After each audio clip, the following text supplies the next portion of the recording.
السلام علیکم ورحمۃ اللہ وبرکاتہ۔ الحمد للہ وحدہ والصلاة والسلام علی من لا نبی بعدہ، اما بعد، اعوذ باللہ من الشیطان الرجیم، بسم اللہ الرحمن الرحیم۔ لقد کان لکم فی رسول اللہ اسوۃ حسنہ، صدق اللہ العظیم۔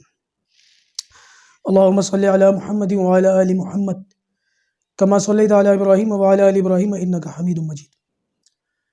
اللہم بارک علی محمد وعلی آل محمد کما بارکت علی ابراہیم وعلی آل ابراہیم انک حمید مجید۔ امید کرتا ہوں کہ آپ تمام ساتھی خیر و عافیت سے ہوں گے۔ گزشتہ 2 روز ہماری کلاس کی ناغہ ہوئی، طبیعت کی ناسازی، اللہ تبارک و تعالیٰ امت کے تمام بیماروں کو شفا عطا فرمائے۔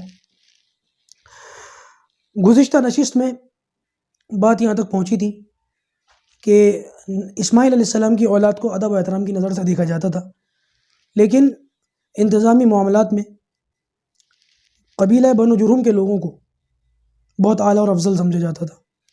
قریباً 2000 سال تک ان کی ذمہ داریوں میں یہ معاملہ رہا، پھر ان کی نااہلیاں اور لوگوں کو پریشان کرنے کا معاملہ بڑھتا ہی چلا گیا، حتیٰ کہ پھر بنو خزاعہ نے ان پر شکنجہ کسا۔ 2000 سال کے بعد یہ لوگ حجر اسود کو اور کچھ چیزوں کو زمزم کے کنویں میں ڈال کر کنواں بند کر کے چلے گئے۔ اس کے بعد تقریباً 300 سال تک قبیلہ بنو خزاعہ، وہاں پر ان لوگوں کی مینجمنٹ رہی، ذمہ داری رہی۔ اللہ کی شان کے پھر اللہ تبارک و تعالیٰ نے بنو اسماعیل کے اندر قصی نام کے ایک شخص کو پیدا فرمایا، اور یہ نبی کریم صلی اللہ علیہ وسلم کے اجداد میں سے ہیں، قصی۔ اور قصی یہ بڑے زبردست، ان کا اصل نام تو مجمع آتا ہے، مجمع قصی کو کہا جاتا تھا، اور یہ بہت زبردست عقل مند دانش مند آدمی تھے۔ ان کے زمانے میں جب یہ آئے، پیدا ہوئے اور انہوں نے کچھ ہوش سنبھالا، دور کے اندر ہمیں یہ ملتا ہے کہ اس وقت میں جتنے بھی مکے کے لوگ تھے وہ ایک جگہ باقاعدہ معاشرے کی صورت میں نہیں رہتے تھے۔ کوئی میدان میں رہتا تھا، کوئی پہاڑوں میں رہتا تھا، کوئی وادی میں رہتا تھا، کوئی غار میں رہتا تھا، کوئی کہیں کوئی کہیں۔ اور یہی وجہ ہے کہ یہ لوگ خانہ بدوش لوگ تھے، ان کا اپنا کوئی گھر ہوتا نہیں تھا، کبھی ادھر کبھی ادھر بھٹکتے رہتے تھے، اور اسی وجہ سے ان پر حکومت کرنا بھی آسان نہیں تھا۔ آپ سنتے چلے آ رہے ہیں کہ نبی کریم صلی اللہ علیہ وسلم کے دور مبارک کے اندر 2 سپر پاور تھی، قیصر و کسریٰ۔ اور ابھی سیرت کے اندر آپ کو آگے جا کر کے پتہ چلے گا کہ اس زمانے کا جو حبشہ تھا، جو آج کا افریقہ بنتا ہے، وہ بھی ایک اچھی خاصی سپر پاور تھی ان دونوں قیصر و کسریٰ کے بعد۔ لیکن اس کے باوجود عربوں کی طرف کسی بھی بادشاہ نے توجہ نہیں دی کہ ان پر حکومت کرنا آسان نہیں تھا۔ یہ کسی کے قابو میں آتے نہیں تھے، نہ یہ کسی کو اپنا بڑا مانتے تھے، اپنی مرضی کی زندگی گزارتے تھے، بالکل ایسے جیسے ہمارے یہ کبوتر نہیں ہوتے جنگلی، ان کو پالتو بنانا بڑا مشکل ہے، یہ قابو میں نہیں آتے۔ تو ان کا بھی معاملہ ایسے ہی تھا، کسی کے قابو میں نہیں آتے تھے۔ قصی نے یہ سمجھداری دکھائی کہ ان لوگوں کو سب کو ایک جگہ جمع کیا، جہاں آج کا مکہ ہے، مسجد حرام ہے، اس جگہ پر ان سب کو جمع کیا، اور ان کو اپنی طرف سے مکان دیے، رہنے کے لیے جگہ دی۔ نہ صرف یہ کہ ان کو جمع کیا، اور ان کو جمع کرنے کی وجہ سے ان کو مجمع کہا جاتا تھا، جمع کرنے والا۔ پھر انہوں نے چند ایک کام اور کیے۔ سب سے پہلا کام جو انہوں نے کیا وہ دار الندوہ بنایا۔ دار الندوہ یہ بڑا زبردست جو ہے ایک، یوں کہہ لیں کہ ایک آفس تھا، دفتر تھا، اس کی شکل تھی، بلکہ ایک طریقے سے یوں کہہ لیں کہ باب حکومت تھا۔ اور یہاں سے ایک طریقے سے حکومت، جیسے کوئی حکومت ہو، اس کے فرائض انجام دیے جاتے ہوں اور معاملات چلتے ہوں، تو دار الندوہ بالکل اسی طریقے کا تھا۔ یہیں پر لوگوں کے نکاح وغیرہ کیے جاتے تھے۔ تجارتی قافلے جب کہیں جاتے تھے شام، اور ابھی آگے ذکر آئے گا سیرت کے اندر، کبھی شام جاتے تھے، کبھی کہیں اور جاتے تھے، تو تجارتی قافلے بھی یہیں سے نکلتے تھے، تیار ہو کر کے یہیں سے روانہ ہوتے تھے۔ اس کے علاوہ اگر کوئی جنگی مہم ہوتی تھی تو اس جنگی مہم کو بھی یہیں سے آگے روانہ کیا جاتا تھا۔ جب کوئی قافلہ سفر سے واپس آتا تھا تو پہلے دار الندوہ آتا تھا، یہیں پر اس کی واپسی ہوتی تھی۔ اس کے علاوہ انہوں نے اور کام کیے جن کو حجابت، سقایت، رفادہ، لوا یہ نام دیے گئے، امارت وغیرہ، سفارت وغیرہ۔ طبیعت ابھی بھی تھوڑی سی ناساز ہے، اللہ سے دعا کرے۔ تو یہ جو حجابت، سقایت اور یہ سب تھے، یہ کیا تھا؟ بات دراصل یہ ہے کہ جو بیت اللہ کی مینجمنٹ تھی، حجابت، یہ بیت اللہ کی مینجمنٹ کہلاتی تھی.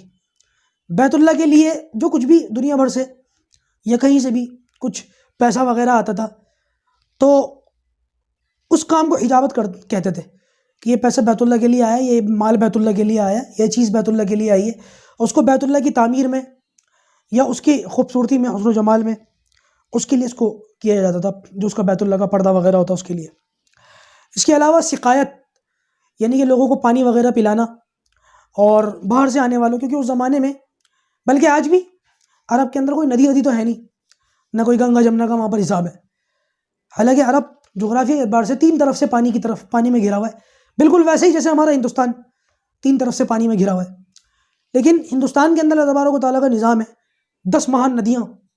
البتہ ایک بھی ندی نہیں ہے عرب کے اندر، وہاں پر وہی کنوؤں کو کھول کر کے وہاں سے پانی نکالنے کا نظام ہے، اور کنویں بھی بڑے گہرے گہرے ہوتے ہیں وہاں.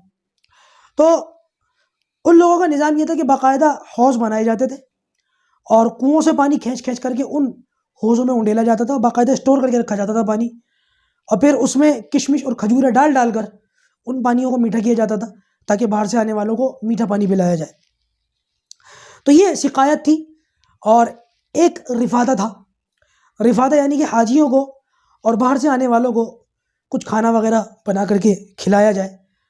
اس زمانے کے اندر حالانکہ بہت زیادہ جاہلیت کا دور تھا، لیکن جہالت کے باوجود بھی ان لوگوں کو اتنا پتہ تھا کہ کھانے پینے کی چیزیں بیچنی نہیں ہیں. وہ بڑا عیب سمجھتے تھے کہ کھانا بیچ دیا، کھانے کی چیز بیچ دی، یا پانی بیچ دیا. آج تو پانی بھی بکتا ہے نا، آج تو پڑھے لکھے لوگ ہیں، ترقی کا دور ہے، آج تو پانی بھی بکتا ہے، دودھ بھی بکتا ہے. کسی زمانے میں یہ ساری چیزیں معیوب سمجھی جاتی تھی. کوئی اگر دودھ بھی بیچ دے تو اس کو بھی بڑی گری ہوئی نظروں سے دیکھا جاتا تھا. لومیاں ان کے تو دودھ بھی بیچا جاتا ہے. دودھ ایک ایسی عام چیز تھی جو ہر گھر میں مل جاتی تھی، کچھ نہ ہو تو دودھ مل جاتا تھا، بکری اور بھینس وغیرہ کی شکل میں. بہرحال اس کے علاوہ ایک چیز اور وہاں پر بنائی گئی، لوا یا لیوا، کہ باقاعدہ اگر مکے کے لوگ کہیں جنگ پر جائیں گے تو لوا وہ مقام تھا جہاں پر باقاعدہ جنگ کے لیے جھنڈا ٹانگا جاتا تھا، اور یہ ایک طریقے سے آفیشیلی اعلان ہوتا تھا کہ باقاعدہ اب جنگ کے لیے روانہ، ہماری طرف سے جنگ کی تیاریاں شروع کر دی جائیں، جنگ کسی بھی وقت شروع ہو سکتی ہے. تو وہ لوا تھا، وہ مقام. اس کے علاوہ عمارت، بیت اللہ اور اس کے آس پاس کی جو چیزیں ہیں ان کی تعمیر، اور اس کو عمارت کہا جاتا تھا. اور ایک چیز اور تھی، سفارت. اسی دارالندوہ کے اندر جب دو لوگوں کے اندر کسی معاملے میں جھگڑا ہو جاتا تھا تو اس جھگڑے کو یہاں دارالندوہ کے اندر بیٹھ کر کے سالو کیا جاتا تھا، سارٹ آؤٹ کیا جاتا تھا. اس کو سفارت کہتے تھے. اور یہ چیزیں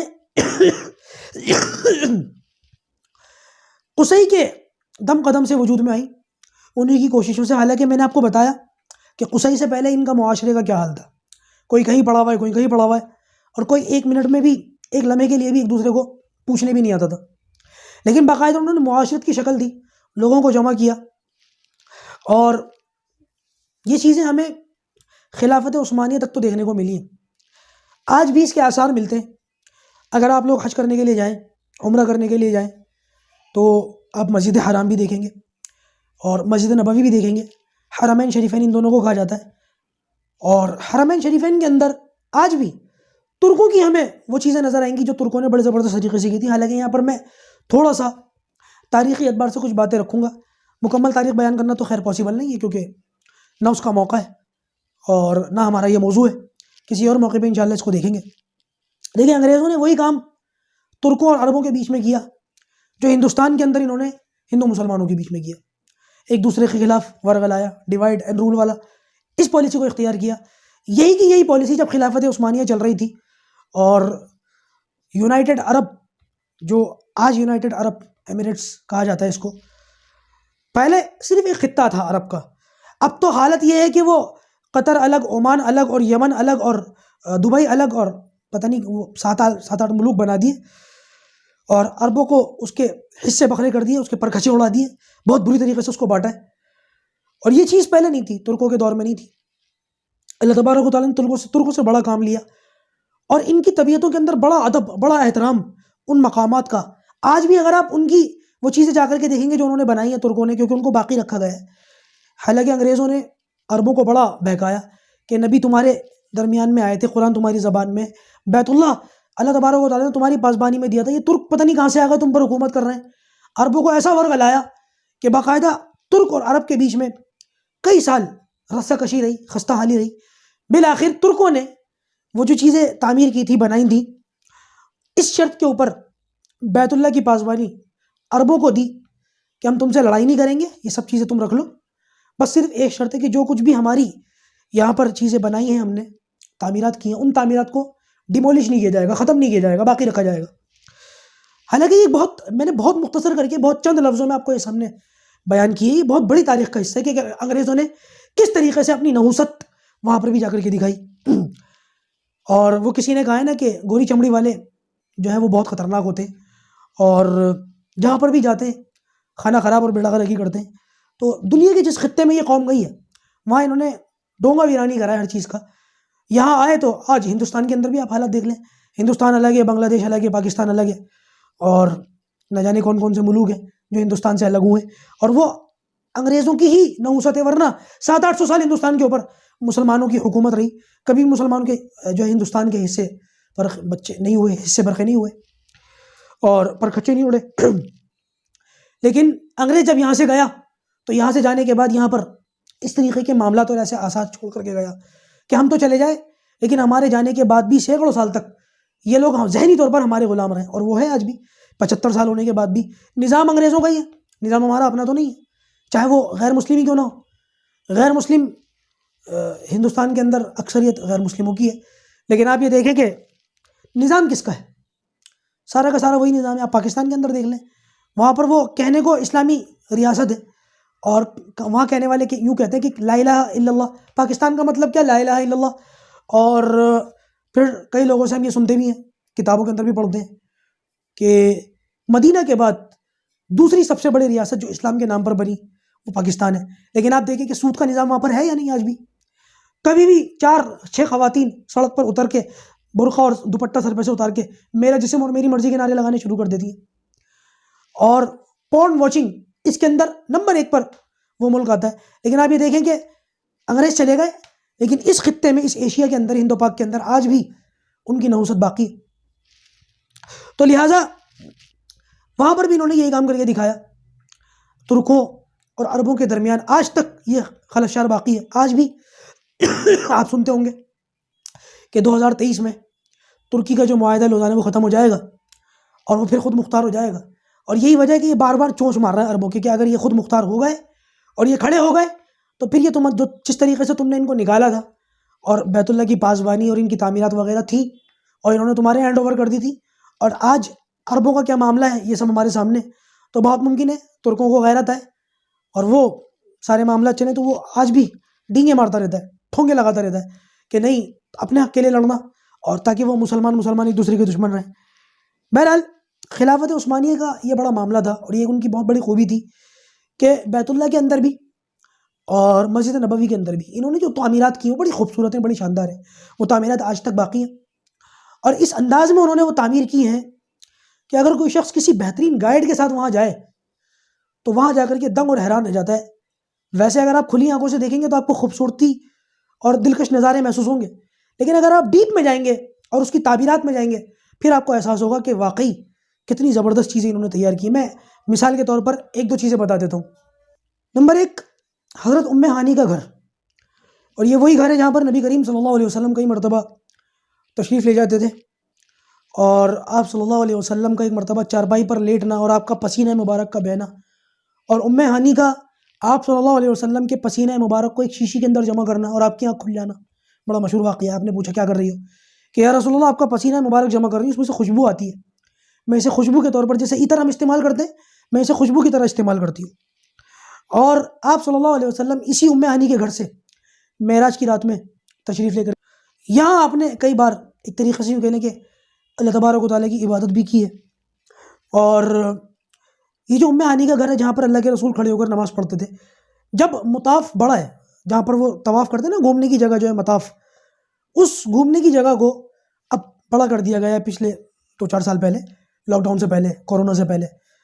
تو ام ہانی کا جو گھر ہے اس کے کچھ آثار باقی تھے، اور جب اس کو توڑا گیا اور مسجد حرام کے اندر اس کو رکھا گیا تو گھر تو توڑ دیا تھا ترکوں نے، لیکن وہاں جہاں پر نبی کریم صلی اللہ علیہ وسلم کھڑے ہو کر کے عبادت کرتے تھے وہاں ایک پلر بنایا تھا، اور وہ بالکل مصلی کی شکل میں تھا، ایسے ایسے تو وہ پلر تھا اور مصلی کی شکل میں تھا، اب تو وہ بالکل مطاف کے اندر چلا گیا ہے، تو وہ پلر بھی اب ختم کر دیا عربوں نے۔ اور یہ ام ہانی کا جو گھر ہے، پہلے تو آپ اس سے اندازہ لگائیں کہ پہلے لوگ کتنے کم ہوتے تھے اور کتنی چھوٹی سی مسجد حرام ہوتی تھی، اور اب تو پورا مکہ اس دور کا جو سارا مسجد حرم کے اندر آ چکا ہے۔ یہ جو دار الندوہ ہے نا، یہ بھی اب مطاف کے اندر ہی آ چکا ہے۔ ترکوں نے کیا کرا تھا اس زمانے میں، جب بیت اللہ کے اندر مسجد حرام کے اندر دار الندوہ کو لانے کی ضرورت پڑی تو اس کو ڈیمولش کر دیا، لیکن وہاں پر 3 کالے پتھر چھوڑ دیے تھے، سیاہ رنگ کے پتھر۔ یہ علامت تھی اس بات کی طرف کہ یہاں پر 3 فیصلے، جیسے کہ میں نے بتایا نا، دار الندوہ کے اندر ہر طرح کے فیصلے، مشورے اور مشاورت ہوتی تھی۔ نبی کریم صلی اللہ علیہ وسلم کے خلاف بھی اس دار الندوہ کے اندر سازش ہوئی ہے، حتیٰ کہ آپ صلی اللہ علیہ وسلم کو معاذ اللہ قتل کرنے کی جو ناپاک سازش ہوئی وہ بھی اس دار الندوہ کے اندر ہوئی تھی۔ تو وہ 3 بڑے فیصلے جو دار الندوہ کے اندر بیٹھ کر کے لیے گئے تھے نبی کریم صلی اللہ علیہ وسلم کے خلاف، اس کی علامت کے طور پر انہوں نے وہ 3 سیاہ پتھر لگائے تھے۔ اب تو وہ مطاف کے اندر آ گیا تو وہ غالباً پتھر بھی ختم کر دیے۔ تو اس طریقے سے ترکوں نے بڑا خیال رکھا تھا ان چیزوں کا، جیسے کہ آج بھی مسجد نبوی کے اندر اگر آپ جائیں تو وہاں پر بہت سارے لوگ، ایک چھوٹا سا چبوترا ٹائپ ہے، لوگ اس کو اصحاب صفہ کا چبوترا سمجھ رہے ہوتے ہیں اور وہاں پر بیٹھ کر کے تلاوت کر رہے ہوتے ہیں، نمازیں پڑھ رہے ہوتے ہیں، حالانکہ وہ صفہ چبوترا نہیں ہے۔ میں کسی اور موقع پہ اس کی وضاحت کروں گا کہ صفہ چبوترا کس طرف ہے۔ اصل میں باقاعدہ اس کے لیے نقشے وغیرہ ہوں تو پھر بتانے میں بڑا مزہ آتا ہے اور اس کی وضاحت کرنے میں پھر بڑی دلچسپی پیدا ہوتی ہے۔ البتہ صفہ کے لیے یہ کہا جاتا ہے کہ وہ وہاں پر صحابہ کرام بیٹھ کر نبی کریم صلی اللہ علیہ وسلم سے قرآن مجید پڑھتے تھے، تعلیم حاصل کرتے تھے، تو وہاں بیٹھ کر کے جو ہے نا صحابہ کرام تعلیم لیتے تھے، تو وہاں بیٹھ کر کے عبادت کرنی چاہیے، وہاں بیٹھ کر کے قرآن کی تلاوت کرنی چاہیے، تھوڑی بہت ذکر کر کے، تھوڑی بہت نمازیں پڑھ کے وہاں ضرور تھوڑی دیر وقت گزارنا چاہیے۔ جیسے کہ میں نے بتایا، کوئی اچھا گائیڈ ہو نا تو اس کی رہنمائی میں، اس کی رہبری میں اگر وہاں جا کر کے آپ حج عمرہ کریں گے تو یہ ساری چیزیں پتہ چل جائیں گی۔ البتہ آپ کی آسانی کے لیے میں کتاب بتاتا ہوں آپ کو، میں نے گزشتہ مرتبہ جب سیرت پڑھا رہا تھا نا اس موقع پر بھی میں نے بتائی تھی، اور یہ کتاب ہے بیوت صحابہ کے نام سے، بیوت الصحابہ، صحابہ کے گھر۔ بیت کہتے ہیں عربی کے اندر گھر کو، اور بیوت بیت کا پلورل ہے، بیوت الصحابہ عربی کے اندر یہ کتاب تھی۔ اور پاکستان کے ڈاکٹر کوئی ہیں، ڈاکٹر الیاس صاحب، انہوں نے پھر اس کتاب کا اردو کے اندر اس کو لکھا بھی، اس کا ترجمہ بھی کیا ہے۔ میرے پاس تھی یہ کتاب اور میں نے اس کی PDF کئی لوگوں کو دی تھی، میرے پاس اگر ہوگی تو میں دے دوں گا انشاءاللہ، میں گروپس کے اندر لگا دوں گا، آپ لوگ وہاں سے اس کو ڈاؤن لوڈ کرنا۔ اس میں باقاعدہ سب چیزوں کی تصاویر کے ساتھ، نقشوں کے ساتھ سب کی وہ دے رکھی ہے، نشاندہی کر رکھی ہے کہ یہ ام ہانی کا گھر تھا، یہ دار الندوہ تھا، اور یہ صفہ چبوترا تھا۔ اس قسم کی ساری چیزوں کی وہاں پر رہبری اور رہنمائی موجود ہے۔ تو انشاءاللہ عز و جل آج ہم سبق کو یہیں تک رکھتے ہیں، کیونکہ قصی جو تھے، جیسے کہ میں نے بتایا، یہ ساری چیزوں کو انہوں نے کیا۔ قصی کے بعد ان کے 2 بیٹے ہوئے، ایک کا نام تھا عبد الدار اور دوسرے چھوٹے بیٹے کا نام تھا عبد مناف۔ یہ جو عبد مناف ہیں، یہی نبی کریم صلی اللہ علیہ وسلم کی جو ہے وہ پیڑھی در پیڑھی میں اوپر آبا و اجداد بن جاتے ہیں۔ اور عبد الدار یہ بڑے بیٹے تھے، عبد مناف یہ چھوٹے بیٹے تھے، لیکن چھوٹے ہونے کے باوجود ان کے اندر صلاحیتیں بہت تھیں، ذہنیت بڑی زبردست تھی ان کی۔ تو انہوں نے اپنی ذہنیت اور صلاحیتوں کے بلبوتے پر عربوں کے اندر، مکے کے اندر کئی لوگوں کے دل جیتے، اور لوگوں کے دل جیتنے میں اور ذہن اور دماغ اپنی طرف کرنے میں کامیاب ہوئے۔ عبد الدار حالانکہ بڑے تھے لیکن صلاحیتوں کے اعتبار سے کچھ کم تھے، لیکن اس چیز کو قصی نے محسوس کر لیا، اور قصی نے کچھ چیزیں اپنے بڑے بیٹے عبد الدار کے حوالے کر دی، اور ان کا قد یعنی کہ ان کی حیثیت قصی کی اتنی بڑی تھی کہ جب انہوں نے وہ چیزیں اپنے بیٹے عبد الدار کو دی ہیں کہ میرے چھوٹے بیٹے نے تو اپنی صلاحیتوں کے بلبوتے پر لوگوں کے دلوں کو جیت لیا ہے، لہٰذا کچھ خدمات اس کو دے دی جائیں تو لہٰذا اس کا بھی دل رہ جائے گا۔ تو انہوں نے جب اپنے بیٹے عبد الدار کو دیے تو لوگوں نے کچھ اس پر اعتراض نہیں کیا، سب خاموش رہے، قبول کر لیا اس بات کو۔ تو کچھ خدمتیں عبد الدار کے حوالے رہیں، کچھ خدمتیں عبد مناف کے حوالے رہیں، لیکن پھر عبد الدار اور عبد مناف کے بعد آگے جا کر ان کی اولادوں میں پھر جھگڑے ہوئے، اور کچھ چیزوں کو عبد مناف کی اولاد نے عبد الدار کی اولاد سے پھر لے لیا تھا۔ اسی میں یہ سقایت اور حجابت اور رفادہ، یہ حاجیوں کو کھانا اور پانی پلانا، ساری چیزیں اس میں تھی۔ اور ایک چیز اس میں یہ بھی تھی کہ جیسے حاجی وغیرہ آتے تھے نا، تو حوض وغیرہ بنا کر کے اور اس میں مٹی سے اگر کوئی کھانا پینا خراب نہ ہو تو اس کو چربی سے لیپ دیا کرتے تھے، چربی وغیرہ اس پر لپائی اور پتائی ہوتی تھی چربی سے۔ اس کے بعد پھر اس میں شوربہ بہت زیادہ جیسے دیگوں میں پکا کر کے اس میں انڈیلا جاتا تھا، اور پھر اس میں روٹی کے ٹکڑے توڑ کر کے ڈالے جاتے تھے، اور پھر وہ حاجیوں کو کھلائے جاتے تھے۔ یہ کام آگے جا کر کے عبد مناف کے بیٹے ہاشم نبی کریم صلی اللہ علیہ وسلم کے پردادا ہاشم ان کا نام کچھ اور تھا، ہاشم ان کو اسی لیے کہتے تھے، ہاشم کے معنی توڑ کر کھلانے والا۔ تو یہ حوضوں کے اندر روٹیاں توڑ کر کے ڈالتے تھے اور حاجیوں کو کھلاتے تھے، تو یہ خدمت بعد میں ہاشم کے اس میں آئی تھی۔ آگے انشاءاللہ ہاشم اور نبی کریم صلی اللہ علیہ وسلم کے دادا عبد المطلب کا ذکر آئے گا، اور ہم اپنی سیرت میں تیزی کے ساتھ آگے بڑھ رہے ہیں۔ اللہ تبارک و تعالی ہمیں خیر عافیت کے ساتھ اس سیرت کو پڑھنے سمجھنے کی اور عمل کرنے کی توفیق عطا فرمائے، اس کے پیغام کو دوسروں تک پہنچانے کی توفیق عطا فرمائے، اور اللہ پاک تمام بیماروں کو شفا عطا